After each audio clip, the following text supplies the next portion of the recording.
Wanita, gadis adalah jurnalis hiburan terkemuka abad ini.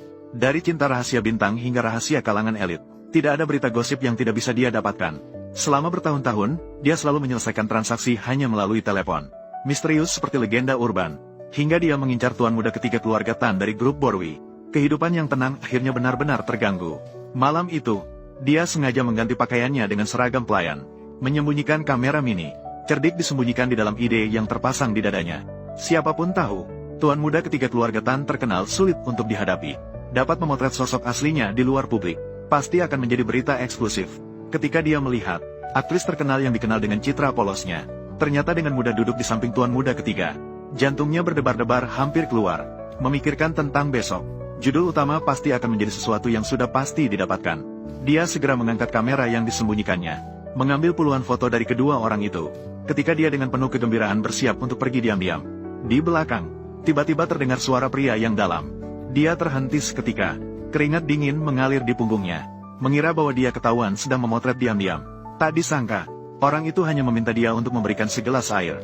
Dia segera melakukannya dengan panik. Namun saat berbalik, dia tidak tahu terjatuh karena terhalang sesuatu.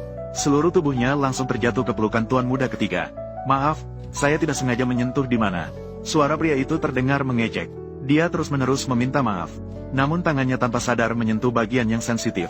Dia berkata maaf, namun dia tahu bahwa dia menyentuh tempat yang penting. Sudah mengikuti pelatihan, dia langsung membantah. Segera dia berusaha memperbaiki keadaan. "Saya bisa mengganti jarum ini. Jika itu masih belum memuaskan, saya bisa membiarkan Anda membalas." Berniat untuk membalas satu sama lain. "Jadi, tentang kamu yang menyentuhku ini, juga bisa membuatmu kembali merasakannya." Kata-kata ini justru menarik perhatian pria itu. Jadi dia bangkit dan memberi isyarat kepada gadis itu untuk pergi berbicara di sebelah. Siapa sangka, begitu masuk ke dalam ruangan, wajah pria itu langsung berubah. Dia mengulurkan tangan dan mencabut tanda pengenal di dadanya. Kamera di belakangnya juga tiba-tiba terungkap. "Berani sekali ya, bersihkan. Siapa yang memotret kamu?" Dia tahu tidak bisa menyembunyikannya. Matanya berputar. Dia mulai mengarang kebohongan. "Aku sudah menyukai tuan muda ketiga selama bertahun-tahun. Ketika kamu tidak tahu siapa aku diam-diam menyukaimu. Dalam keadaan terbawa emosi, aku melakukan hal seperti ini." Pria itu mengamati dirinya dari atas ke bawah. Dia tertawa sinis. Melihat dia akan serius, gadis itu segera mencari alasan untuk mandi. Dia menyelinap ke dalam kamar mandi. Kemudian, saat dia tidak siap, dia langsung melompat keluar jendela dan melarikan diri. Sebelum pergi, dia tidak lupa menulis di kaca. Menulis 2 huruf. Mengolok-olok pria itu.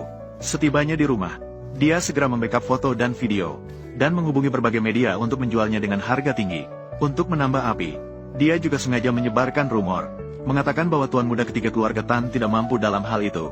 Pria yang melihat berita malam itu, marah langsung menemui pemimpin redaksi, menuntut penjelasan dan pertanggungjawaban. Sementara itu, gadis itu sedang khawatir tentang biaya operasi yang sangat mahal untuk ibunya. Sampai-sampai tidak bisa tidur karena cemas. Tiba-tiba, pemimpin redaksi menelepon. "Berita eksklusif, putra tertua keluarga Chen, malam ini di gedung Sinning, mengadakan acara Pinjiu pribadi. Calon istri misteriusnya akhirnya akan muncul. Siapapun yang bisa memotret keduanya secara diam-diam, mulai dari 200.000. Ini bagi gadis itu benar-benar seperti bantuan yang tepat waktu. Maka malam itu dia menyusup ke hotel target. Langkah pertama adalah sengaja mengotori rok, kemudian meminjam untuk kembali ke ruang ganti mengganti pakaian. Beberapa menit kemudian, seketika berubah menjadi petugas kebersihan hotel. Kemudian juga berhasil di sudut aula pesta, menemui calon istri misterius itu. Dia diam-diam mengeluarkan kalung yang menyimpan kamera, mengarahkan pada kedua orang itu. Dengan cepat sudah mendapatkan cukup materi. Namun ketika dia pergi untuk menemui pemimpin redaksi sesuai kesepakatan, pihak lain hanya bersedia memberikan setengah dari bayaran. Dia juga mengatakan bahwa bos ada di dalam mobil, memintanya untuk langsung berbicara. Siapa sangka, saat dia baru saja membuka pintu mobil, dia langsung dikelilingi oleh beberapa pria kekar. Pada saat yang sama, ada suara lain yang familiar. "Kita bertemu lagi." Dia mengangkat kepalanya dan melihat Mi Film. Seketika hatinya terasa dingin. Di dalam mobil itu duduk tuan muda ketiga keluarga Tan. Ternyata pemimpin redaksi sudah lama dikendalikan oleh tuan muda. Mengendalikan transaksi ini, dari awal hingga akhir adalah sebuah jebakan. Untungnya, gadis itu menyadari ada yang tidak beres. Dia juga mencari seorang pengganti untuk membantunya dalam transaksi.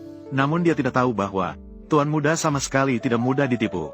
Ketika gadis itu tiba di rumah sakit, bersiap untuk melihat ibunya, dia malah menemukan ibu sudah dipindahkan ke ruang perawatan lain.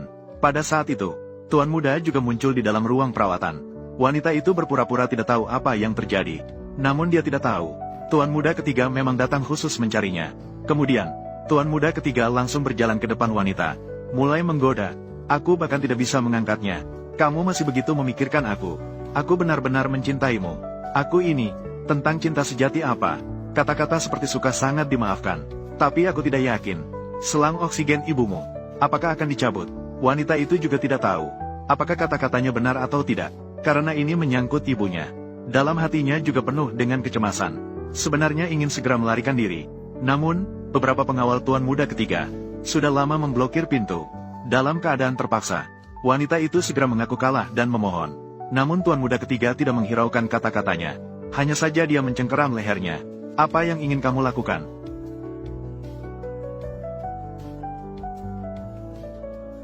Kau adalah wanita yang cantik, namun sayangnya menjadi pencuri.